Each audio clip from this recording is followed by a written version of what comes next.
The Indiana Fever secured a historic victory yesterday against the Washington Mystics, 94-65 in Baltimore.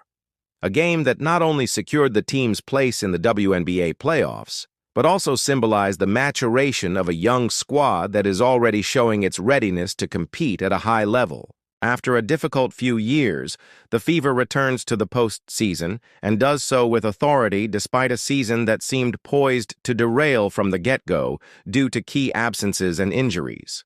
The team led by head coach Stephanie White showed grit and determination to overcome adversity, refusing to use the hardships as an excuse and instead channeling them into fuel for an impressive late-season surge.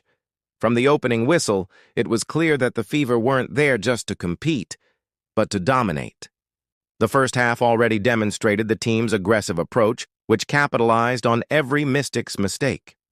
In total, Washington committed 22 turnovers, which turned into 27 straight points for Indiana, a statistic that explains much of the imbalance in the score.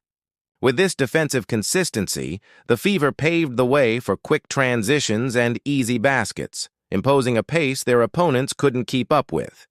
The second quarter continued the onslaught with Indiana maintaining their fierce defensive pressure. By halftime, the Fever had built an unassailable lead, leaving the Mystics demoralized and unable to find a solution to the problems posed by Indiana. In the third quarter, the Fever kept the pedal to the metal, further increasing their lead and showcasing a balanced offense that kept the Mystics' defense on their toes. Indiana's movement of the ball was precise and their shots were even better, leaving the Mystics with little room to breathe. In the final quarter, the Fever's dominance was absolute coasting to a 94-65 victory that not only secured their playoff spot, but also sent a clear message to the rest of the league. The Fever are a force to be reckoned with. At the forefront of this triumph was Natasha Howard, who led the team with 17 points, demonstrating leadership and precision in decisive moments.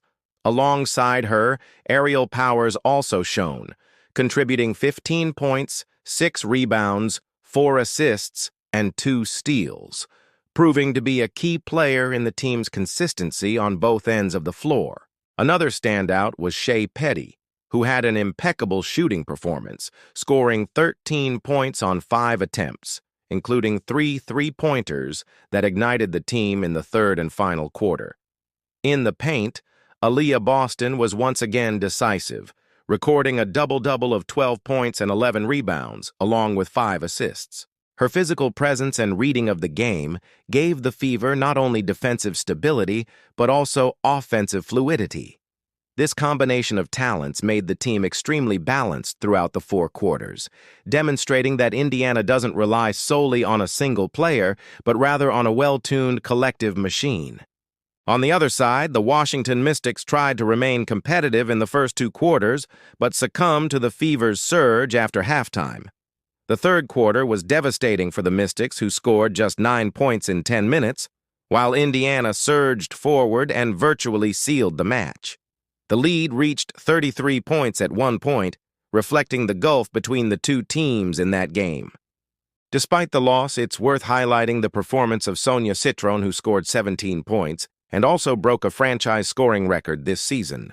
More than just the resounding score, the game provided important answers about the Fever's future. Under Stephanie White, the team proved resilient, finding solutions despite the absence of key players like Caitlin Clark and Sophie Cunningham, and demonstrated depth. The rotation proved effective with players on the bench maintaining the intensity and boosting confidence for the upcoming decisive stage. The result not only guaranteed the Fever a place in the playoffs, but also opened the door to dreaming of an even better position in the standings. Depending on the results of the final round, Indiana could rise to 6th place, which would provide a more favorable starting position in the first series. Regardless of the final position, the message is clear. This team has the talent, energy, and winning mentality to surprise. For the Mystics, the loss represents their 9th consecutive loss and highlights the team's difficulties. The coach admitted after the game that the team was uncomfortable on the court, and this was reflected in the lack of offensive organization and defensive fragility. It was a night when nothing worked, and the Fever knew how to capitalize on every slip-up to turn it into points. In short, Yesterday's match was more than just a victory. It was a symbol of the Indiana Fever's transformation. After years of rebuilding, the franchise returns to the playoffs with a well-defined identity, led by young stars like Aaliyah Boston and experienced players like Natasha Howard.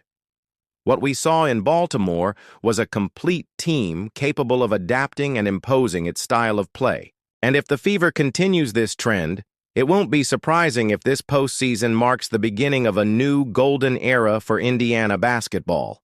And if you enjoyed this content and want to continue following the Indiana Fever's journey and all the WNBA highlights, leave a like, subscribe to the channel, and activate the notification bell so you don't miss any updates. The best of women's basketball is just beginning, and you'll want to be along for the ride.